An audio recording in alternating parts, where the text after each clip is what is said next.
Everyone, welcome to our channel ঝাল মিষ্টি হেসেল।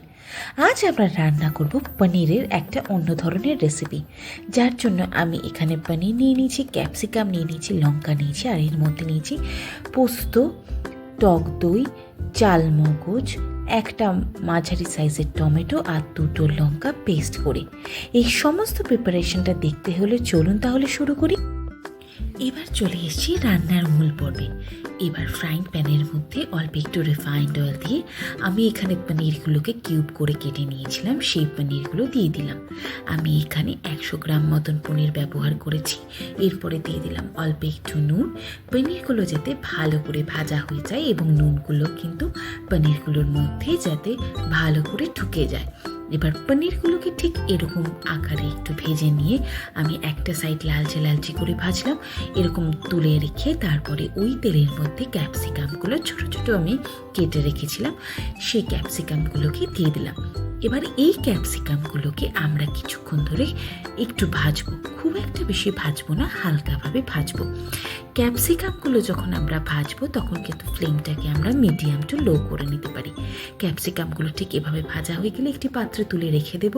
এবার ওই ফ্রাইং প্যানের মধ্যে একদম সামান্য একটু তেল দিয়ে আমি এখানে তেজপাতা, দারচিনি আর এলাচ ফোড়ন দিলাম। এটা দিয়ে আমরা কিছুক্ষণ এটাকে ভাজবো।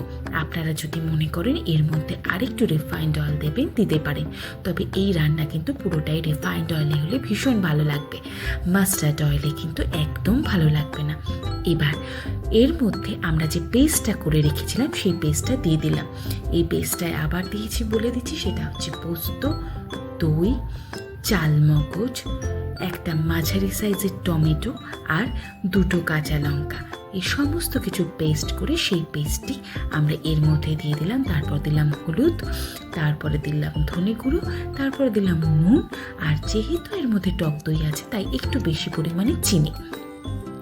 চিনিটা অপশনাল, আপনারা যদি মনে করেন চিনি দেবেন না তাহলে দিতে নাই পারেন, কিন্তু যেহেতু টক দই আছে এবং টমেটো আছে তাই টকের ভাবটা একটু বেশি হয়ে যেতে পারে। চিনিটা দিলে পুরো রান্নাটার স্বাদে একটা ব্যালেন্সের মধ্যে থাকবে। এবার সমস্ত জিনিসগুলোকে আমরা একটু হালকা হাতে কষাতে থাকবো। কষানো মানে জলটাকে জাস্ট একটু টানিয়ে নেব। এরপরে এর মধ্যে দিয়ে দিলাম চেরা কাঁচা লঙ্কা। চেরা কাঁচা লঙ্কায় দেখবেন যে রান্নাতেই দেবেন সেই রান্নার মধ্যে কিন্তু আলাদা একটা ফ্লেভার চলে আসে।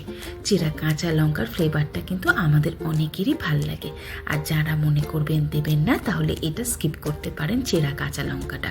এবার এর মধ্যে ক্যাপসিকামগুলো যে ভেজে রেখেছিলাম সেই ক্যাপসিকাম ভাজাগুলো দিয়ে দিলাম। তারপরে পনির ভাজাগুলোকেও এর মধ্যে আমরা দিয়ে দিলাম। এবার সমস্ত জিনিসগুলোকে আমরা ভালোভাবে একসাথে মিশিয়ে নেব। এটা কিন্তু ভীষণ হেলদি একটা রেসিপি। এটা কিন্তু বাচ্চারা, বয়স্করা সবাই খেতে পারে। খুব কম অয়েলে চটজলদি রেসিপি। এটা কিন্তু ফ্রাইড রাইস, রুটি, পরোটা বা লুচি বা ভাতের সাথেও খাওয়া যায়। খুব সুন্দর একটা রেসিপি, খুব টেস্টি একটা রেসিপি। এরপরে আমরা যে মিক্সিং বোলের মধ্যে মশলাটা করেছিলাম তার মধ্যে জল দিয়ে, এর মধ্যে জলটা দিয়ে হালকাভাবে একটু জলটাকে কষাতে দেব।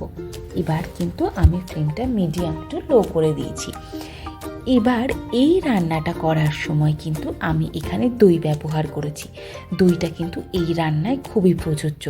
দইটা হলে কিন্তু এই রান্নার টেস্টটা অনেকটাই বদলে যাবে। ব্যাস, আমাদের রান্নাটা কিন্তু কমপ্লিট হয়ে গেছে। দেখুন চটজলদি হয়ে গেল রান্নাটা।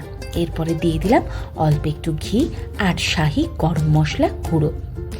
এই রকম একটা চটজলদি রেসিপি যদি সকালবেলায় বা রাত্রেবেলায় আমাদের হয়ে যায় তাহলে কিন্তু আমাদের দিনটাও ভালো কাটে, রাতটাও ভালো কাটে এবং খাবারটাও কিন্তু ভীষণ টেস্টি হয়।